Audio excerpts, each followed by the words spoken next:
Hello, this is Jim Lippy, CEO of SaaS Alerts. With me today is Marcin. We're coming to you live from Elevate. So, Marcin, please introduce yourself. Hey guys, thanks for having me. Jim, thanks for having me as well. I'm the CEO and founder of Powerbytes, and I'm super excited to be speaking with you guys today. This is when I first saw my opportunity to be able to do this with you. I got excited because I've known your company for a long, long time, but I've actually never known the vision behind your company and like the backstory. So, for everyone out there, would love to know how it got started, a little bit about yourself, and then ultimately how it's changed over time. Yeah, let's go back to 2003. I know that seems ages ago. Hmm. Um, I'm a pretty young guy at the time.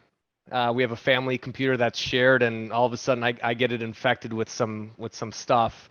And this was back in the day when threats were primitive. We're not talking about ransomware taking down hospitals. We're talking about a purple gorilla jumping around my screen trying to sell me advertising at the time, and still computer was completely unusable, slowed down to a crawl. I think I was downloading a pirated video game or something and didn't know what to do. I mean, I was helpless. We were paying for an antivirus at the time, and so I did what you would do, and I went on Google and I typed in purple gorilla jumping around my screen, or at least that's what I think the search term probably was. And I found a message board, a forum of volunteers, people all over the world, people I call superheroes today, that actually were helping folks like me get malware off of their computer. I mean, imagine that for free, somebody's there to help you. And so I posted my question, and I quickly realized that these people were offering crowdsourced utilities. It wasn't commercial products or anything like that. In fact, the commercial product is what failed. And so here I am running 42 different scripts, editing the registry on my own, never been in the registry before, deleting files and folders, rebooting the machine 3 times. And finally the computer's back to health. And I realized how ridiculous it was to be paying for a piece of software that couldn't remove the problem or even prevent it in the first place. Hmm. So I decided to stick around in 2008 at this community. In 2008, me and a co-founder decided to launch Malwarebytes, and it quickly took off. We built products that helped automate the remediation, these 42 different scripts and things that users had to do. And we were there to clean up after traditional antivirus failed. A few years after that, people like you and I brought the product to work, and the rest, as they say, is history. Wow. So it's been quite a ride because, again, I've been an MSP or I've been in the MSP industry for a long, long time. And I remember using your product when I was an MSP. I'm CEO of a cybersecurity software company today that helps MSPs. But I remember specifically, when you guys first came out and the fact that we needed to have this level of protection. So talk to me about how it's kind of evolved over time because now it's really, everyone's talking about ransomware, right? And I think when I think back to really the early days, really ransomware is malware, right? So can you talk to me about how this has evolved, this, from back when 2003 when you were solving this problem, for yourself with the dancing gorilla to where it is today? Yeah, it goes back to our vision, which originally, when we started the company and up until just a few years ago, was really imagining a world without malware. And for the reasons you just outlined, and that vision hasn't necessarily changed as much as it evolved to cyber protection for everyone. And there's quite a bit to unpack there. I think the first is it's not just malware that's affecting uh, people and businesses today. It's more than that. It's credentials being stolen. It's, I mean, the list goes on. And so, the vision for Malwarebytes changing to cyber protection for everyone, and really the idea of democratizing access to security, making it effective, intuitive, inclusive, is really how we've transitioned. And it's frankly because the world has gotten more dangerous, and the techniques that these criminals use have evolved. And so cyber protection for everyone is our current vision. Great. So in terms of the impact to small businesses, right? So we see breaches in the news every day, and it's not just industry news. It's not just cybersecurity magazines. It is literally the Today Show, right? So, like, how should small businesses be thinking about the impact to their business around ransomware and malware? My goodness, we could spend a whole day on this topic alone, I'm sure, Jim. Like we began with, it used to be that it was purple gorillas jumping around your screen trying to sell you stuff, and now we have real world attacks, evidence of this, people dying from a ransomware attack on a hospital, pipelines being shut down for days, and these are the attacks that end up in the media because they are quite impactful on the world. Mhm. At the same time, this is happening every day to small medium businesses that go completely unnoticed, and at the end of the day, these small businesses actually have less support and knowledge and access to to people to come in and help with the situation. So I do feel that the circumstances around cybersecurity are getting quite difficult for small medium business. And again, back to why Malwarebytes exists and why we're trying to democratize access to said security, because it's tough for most small medium businesses to even grok what they need. I mean, let's take a small example of a gardener. I don't know, I'm making it up here, that employs 5-10 people. They have devices in their trucks that they drive around, and they get hit by ransomware. They have no backups. They had no security solution. They were using Windows Defender for whatever reason. And now, their entire business is offline. Maybe they're using a local version of an invoicing system, not, Intuit Online or anything like that. I mean, we're talking about a major business impact. And I mean, it sucks to say, but it's not going to make national news that this gardener was offline for a week or two and their livelihood's destroyed. So, I just feel it's a big challenge, and it's going to take a lot of us to solve that. Yeah, no question about it. I mean, there's a lot of security products in the market, and they all, there's obviously overlap in a lot of products, and there's competition in the space. At the same time, there's a lot of products that do very specific, activities that keep small businesses, secure and protected. So, speaking of being secure and protected, right? So, you're an average small business. You're 50 users, right? How do you explain to those small businesses the risk that's out there versus what they need to spend to protect themselves, right? Because you could spend a lot of money on a lot of different products and try to just shut everything down, lock everything down. But how do you explain to that 50-person business, okay, this is what you absolutely need to have from a protection standpoint versus what your budget is? Yeah, it's a tough one because nobody cares about the insurance until they absolutely need it, or very few people do. And especially if you're a small business trying to get off the ground, let's take the gardener example. I mean, you have cost of materials, people trying to turn a profit, and then you have to spend on security software. It's mind blowing. I do think MSPs and MSSPs are somewhat the unsung heroes here. And I do think it's, first of all, you are the heroes. You are the reason the world continues to chug along. Even in Malwarebytes' ecosystem, we have thousands of MSPs. They're protecting 20,000 small businesses. I mean, that's to get access to those kinds of customers and protect them. I mean, MSPs are doing that work and doing it well. I do think the onus is on the MSP to come, or the MSSP to take their customers on a journey around what could happen and how to prevent it. A good anecdote here is that we work with some larger businesses as well. That the chief information security officer would take the daily news of the breach that happened, the topic du jour, bring it to the CEO and the board, and walk through, like, here's what happened. Like, let's read about the Colonial Pipeline shutdown. Here's what happened. Here's how the ransomware got in. Here's what they could have done to prevent it. This is why we're spending the dollars we're spending on our security posture. And some of the best MSPs I've worked with very clearly work to educate their end users as to why they're spending the dollars they are, and why it's important, because the alternative is potential complete business destruction, which, I mean, is tough to say, but a real reality. Yeah. So building off of that, right? And again, thinking about, in the audience today for Electric, and first of all, I totally agree with you. MSPs like Electric are, I believe, the cyber heroes of the day, so to speak. I remember, speaking at multiple events right after COVID, and one of the things I said was, that I believe that IT people and MSPs in general were the economy's first responders, right? Without MSPs like Electric being able to jump in and push digital transformation faster on behalf of their customers, think about how much business loss, how much revenue loss in our economy there would have been, right? But companies like Electric snapped in the gear, helped companies, you know, work remote and get things done.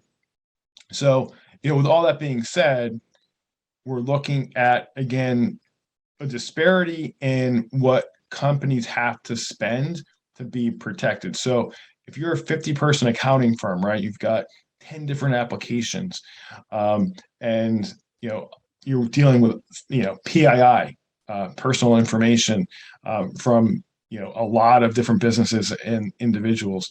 Versus, let's say, your example before, a landscaping company. They've got 5 or 6 employees, right?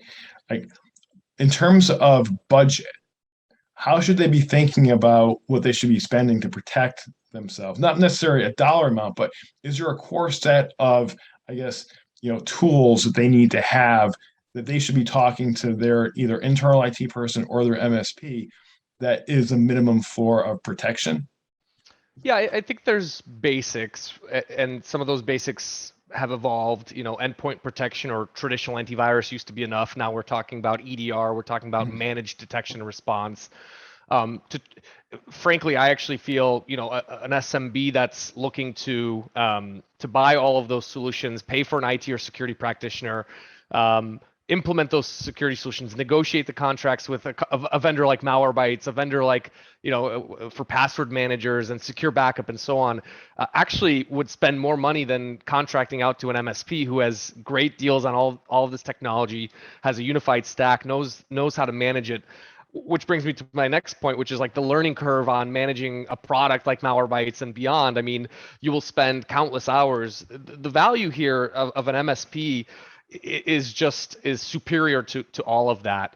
I do think many MSPs have various levels of protection, and it's all about cyber risk. The gardener or landscaper example, if there is loss of data, maybe it's not as severe as the accounting firm that you mentioned. And so, of course, if I'm the accounting firm, my insurance policy, i.e., the dollars I spend to protect my business, the systems I implement, technology I implement, is going to probably be more serious or significant than, let's say, the landscaping company. So I do think the MSP needs to walk through the risk to value proposition, and some of the best MSPs I've worked with, again, have do a great job of that. They don't sell the cheapest software because it's quick to move. They sell the best at the appropriate price. They sell value, and I think that's super important in especially as the world evolves. Okay, great. So let's just say you're a managing partner at a law firm. From a cybersecurity perspective, what's the one thing keeping you up at night? Um, you know, If you have my to pick one, Marson, you have Yeah, to pick no, one. I'm struggling. I'm thinking, the user, right? Especially the user now behind. So all of our users, Malwarebytes has 1,000 employees. On March 13th of last year, all 1,000 employees went home and started working on some on their home devices that they share with their kids, right? We had to very quickly mobilize a ton of hardware, but the perimeter was gone. No more firewall. People weren't on VPN. Like, the Yep. user just became, and well, continued to be the weakest chain, a link in the chain. And Malwarebytes, we're a security heavy company. We have people that have worked for 3-letter agencies. We have people that have been in the industry for 25 years, 30 years. We also have people that have never worked a day in a security company that just joined us, right? So the risk is real, and trying to educate those users. I mean, we still get scams like Marson emails an employee at Malwarebytes to pull over on the side of the road and go buy a bunch of gift cards and scratch off the back and send it to him. And like, if people aren't asking the questions and just clicking various links and installing various software, I mean, that is the biggest challenge, is Mhm. educating your users and then putting in the fail safes should they click on something noteworthy. And that's the problem, is balancing. Look, I can make the best. I always say I can make the best security software in the world. Nothing will ever run on your device. It will be so locked down that you can't even log in.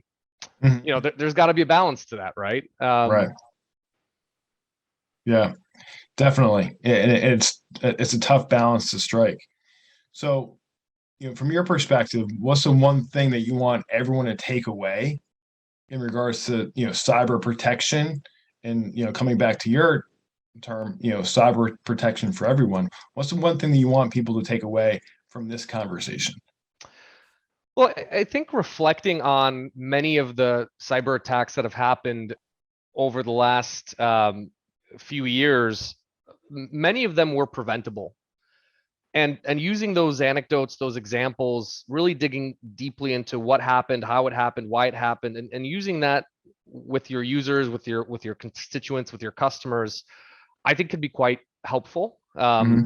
because it connects their reality, which is not focused on security. Security is an afterthought. They have a business to run, and I think we can all empathize with that, to the impact it could have. And so, again, a lot of those attacks could have been preventable with the right software, with the right, multi-factor authentication and turned on, with the right uh, uh, even operating procedures where we don't just approve invoices blindly and send money overseas. We have good process in place, and just continuing to use those examples, working with your customers, your constituents on that, putting in the right technology stack. If you have conviction that this is the right software and that it will protect them, I think creating that value conversation is super important.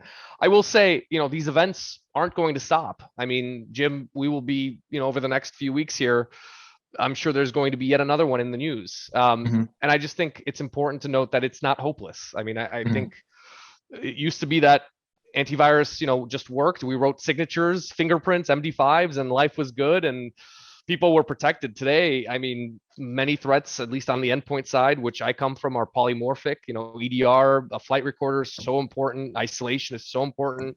Rollback is so important. Becoming intimate with some of these technologies, and really, picking the winners and deploying them across your customer base or your user base is super critical. Got it. So usually the the breaches that get the most attention are the big companies, right? Like we see it in the news. Pipeline attacks, meat distributors that affect, big portions of the population. But what would you say to a company, again, a 25-person company that says, you know what, I'm too small. Like no one wants to get at my stuff. Like I'm not significant enough for anyone to want to attack me. What do you say to someone like that? Well, it's simply not true. And while you may not be a target of people that put hands on keyboards and try to actually physically break into your network, there are plenty of cyber criminal gangs out there that prey on, mass attacks. Basically, cast a wide net, see who they catch, and move from there. So um, they are blasting out emails. A user of yours clicks one of those emails. Now they've ransomed your entire network, and you'll be hearing from them very shortly for a nominal fee. Certainly Hmm. not millions and millions of dollars, which they know you can't afford, but for $1,000, $2,000, $10,000, we've seen this time and time again. Hmm. And so I'm not here to fearmonger. I think ultimately that is preventable with the right user training. Don't click on stuff. The right software, run an EDR product, the right password manager, browser updates, patching. I mean, there is a list, certainly a laundry list of things to do, but they are preventable attacks. But don't think you're immune because you're a startup or small or whatnot. I mean, Jim, you've seen in the news supply chain attacks that ultimately serve small customers, and Yep. so if they're not attacking you directly, they're attacking you indirectly, on Hmm. top of that. So, and last but not least, I mean, there are now ransomware as a service capabilities out there. Jim, you and I can go open Tor right now, go to a website I know of, and buy a ransomware kit for a few $100s. And Hmm. and and then we start, randomly emailing people, hey, click here. And if they don't have the right security posture, I mean, you and I could probably rake in thousands of dollars by the end of today if we really wanted to. Luckily, we're on the good side of this fight, but there are people Hmm. out there on the bad side of this fight. Hmm. And by the way, I completely agree with you. We see at SaaS Alerts, empowering our MSPs, we see breaches every single day on 14, 15 person companies, right? And it comes back to something you said back in one of your answers, Marcin, is the user. Always comes back to the user. And that's, I think, to your point about the big takeaway from this conversation is understand what your users are doing and empower them with the right information to be making the right decisions and being able to balance security versus convenience. Right? We see it all the time. Yeah, I So, agree. I think, security that's troublesome, meaning difficult to use or creates friction for a user to be able to do their job, will ultimately attempt to be bypassed. And don't make your own user an enemy of yours by implementing security software that doesn't work well, is too paranoid in the sense that it brings up more alerts than necessary. I think finding companies like Powerbytes that attempt to democratize security, make it intuitive, effective, built for MSPs, I think is super important. And I think that's your journey as well, and what you're trying to do in terms of empowering MSPs to be able to do. definitely. Great MSPs, obviously, like Electric. We're honored here today to talk to the Electric customer base at this awesome event called Elevate. Okay, Marcin, you've been in the industry for a long time. You've seen a lot. We would love to hear kind of a war story, if you will, about something that you've experienced. And if you can tie it to actually the way people think about cybersecurity and budget, that would be great. Love to hear what you got. Well, I don't think one size fits all. A good example of this is, I visit a lot of customers, and it's always a great time to see how they're investing in technology and security. And my stories are greatly exaggerated sometimes, but this one is generally correct. I had the privilege of visiting SpaceX and walking through their factory floor, seeing all of the rockets actually being built, and the mission control center. And they have security teams in the room as they're launching stuff. The engineers are sitting right on the factory floor, if not right behind them. And it was just an amazing experience to see SpaceX and how they're investing in security and technology. Of visiting JPL, Jet Propulsion Labs, and walking on their beautiful campus, amazing scenery, and down in LA, and walking into the mission control room, seeing where history was made. Voyager 1 and Voyager 2, the furthest man-made objects out there, billions and billions of miles away. Such a cool experience. And then we went into the security trailer, and it was just like a perfect story for me to really understand like how certain companies spend and invest. And neither is right or wrong. Frankly speaking, I think the team there was effective, but it was just a really interesting experience in general for me. Yeah. So it is really amazing when you think about, what big companies spend or how little they spend on cybersecurity posture. On the exact opposite end of the spectrum, I have a story around a 15-person business, right? And they were actually doing a decent job protecting themselves, right? They were actually using multi-factor authentication on all their users. You go through the tech stack, everything was in order, but they missed something. And what they missed was they had a number of guest user accounts on their Office 365 tenant. And what happened was a bad actor got a hold of one of those guest user accounts because it didn't have MFA, because no one protects guest user accounts with MFA, multi-factor authentication. So they were able to get in, and they were able to completely compromise the entire environment. And they started, because they promoted themselves to an admin from a security standpoint within the 365 tenant, and they were able to move laterally from there inside the environment and start shutting off actually tools that would prevent them from getting caught, including ours. So we eventually were able to alert this that was going on, alert the MSP that worked with the customer. But it was a great example to me of you can do a lot of things right, and if you're not checking every single box, even the small companies can get compromised. So that was I love your story. It's an awesome one. I can kind of picture it. It feels like a move a scene out of a movie type of thing. And but like the real stuff that's happening every single day, it goes overlooked. Completely agree, and they're the untold stories that happen hundreds of times a day, as you said. Mhm. Marson, I am a CEO of a 30-person business. Okay. How do I think about my cyber risk, my security posture? Do I, sit down and start, taking notes about all the things that I should be thinking about, that people tell me I should be thinking about, that I read about?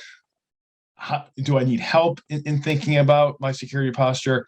Would love to hear from you, how you would advise a small business to start thinking about this. Well, I chuckled because I actually went through this experience myself earlier this year. Malwarebytes was the subject of a nation state attack. We were part of the SolarWinds group of attacks. Our Office 365 was taken over. More details can be found on our blog. It's a pretty interesting case.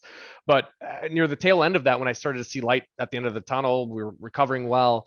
I actually sat there with my notebook and started to write down things that worry me at Malwarebytes. Like if our website were to be defaced, if this account were to be taken over, if access to customers' endpoints were given, like which of those would be in order of priority severity the most important. And I think that was enough of an eye-opening experience, and I encourage everybody to be able to do that. I mean, whether for themselves or for their customers. It doesn't take a consultant or a team of people to write down your fears, your uncertainties, your doubts, and then work with a counterpart to work through how maybe they've solved some of these as well. Mhm. And that proved really helpful for me, and I encourage everybody to do that. Any parting words from you, Marson? Yeah, I couldn't speak more highly about Electric. Removing all that friction from IT and security only makes the security posture even better. So super thrilled to be partnered with them, and wish everybody a great event.